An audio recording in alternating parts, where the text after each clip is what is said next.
Okay guys, so my very first movie review on on this channel, and I'm gonna use The Stand-In, one of my all-time favorite movies, probably tied with Hoosiel, the movie Hoosiels. It's a Lord of the Rings Trilogy, and I'm gonna go ahead and do the first one.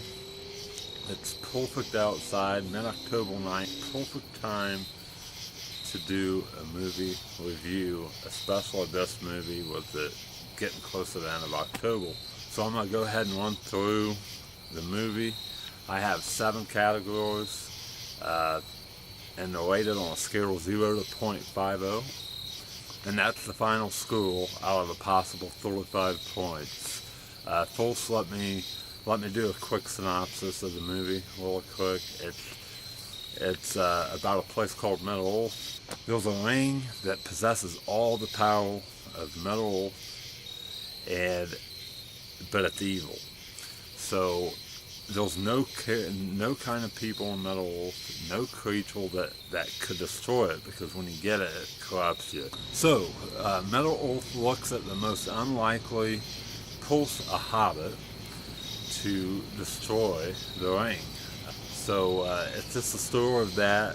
So that's the synopsis of the movie, and then you just kind of have to follow along. But it's a classic battle between good and evil. So the style or set design of the movie, I give it a 5.0. It defines perfection. It defines the standard for Hollywood. Anywhere from like the costumes of the elves, the costumes of the hobbits, the landscape, just the creatures, everything is awesome. Everything in the set design, it couldn't have been done better. The musical composition of the movie, or the score, I give it a 5.0. I love all kinds of music, mainstream, hip-hop, pop, dance, techno music, mainly Christian, but I love that music. But I also like classical music, and it's because of movies like Lord of the Rings. I mean, this movie, I could sit and I could listen to this music a lot. I haven't got the soundtrack yet, but eventually I'm going to.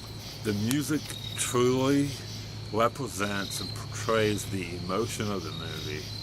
It goes along with the movie so good. The music really goes along with the emotion of the movie. It accurately depicts the emotion and the good versus evil ups and downs of the movie. Absolutely no doubt about it. So the composition, musical composition, 5.0, perfect. Okay, so the cast, I'm going to give it a 5.0. You have Elijah Wood playing Frodo Baggins. He was phenomenal. You have Steven Tyler's daughter, lead singer of Aerosmith, Liv Tyler, who I think is just adorable, especially in this movie, playing an elf, and she did a great job. You also have Kate Blanchett, who I think is adorable too, and she did a phenomenal job.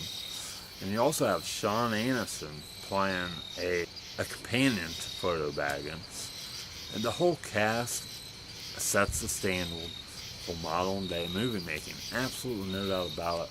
5.0 to the cast. The plot of the movie, I give it a 5.0. It keeps you on your toes. It keeps you interested to see where this ring originated and what kind of people is going to defend it, and what kind of landscapes it's going to be defended on, and where it needs to be destroyed. I mean, it really keeps you interested. The plot does a good job. It introduces you to the characters that's going to be major role players in the final 2 installments of the trilogy.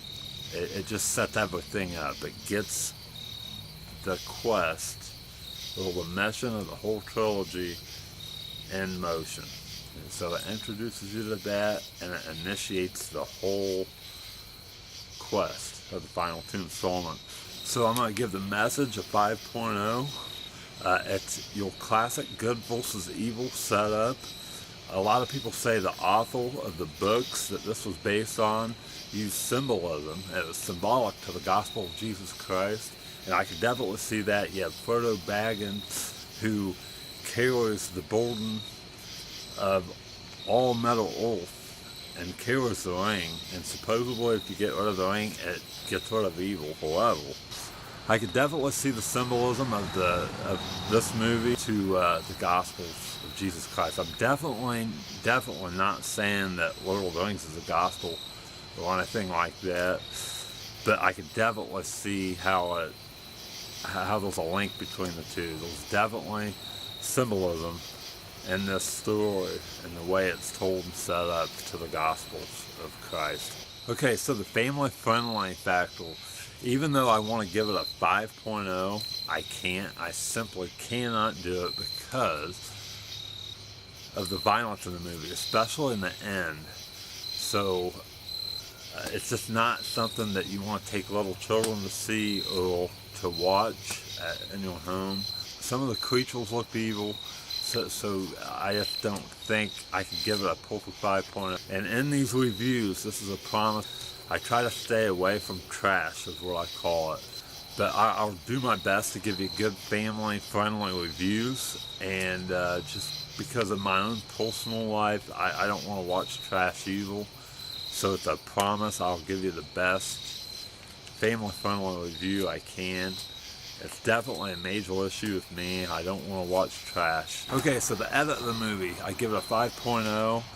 They did an awesome job. I mean, it is a long movie. It's one of those long movies that's good. They did an awesome job with the CGI in the movie, the landscaping, the creatures, and they define modern movie making. It started with this movie, but this trilogy defined modern movie making. Perfection, absolute perfection. Lord of the Rings did an awesome job in the edit. Peter Jackson, awesome.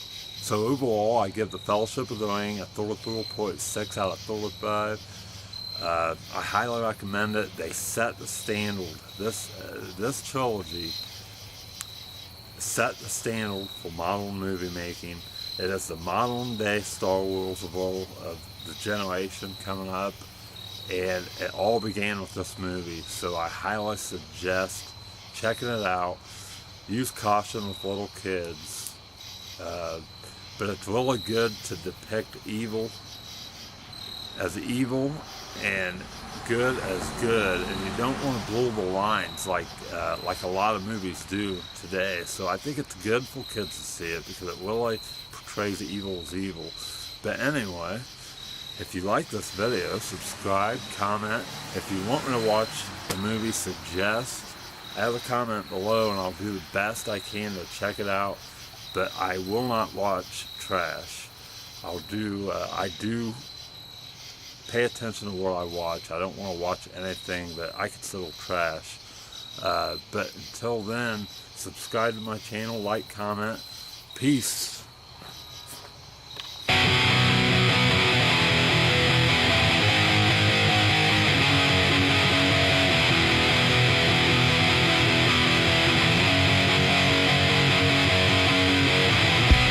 Addiction comes to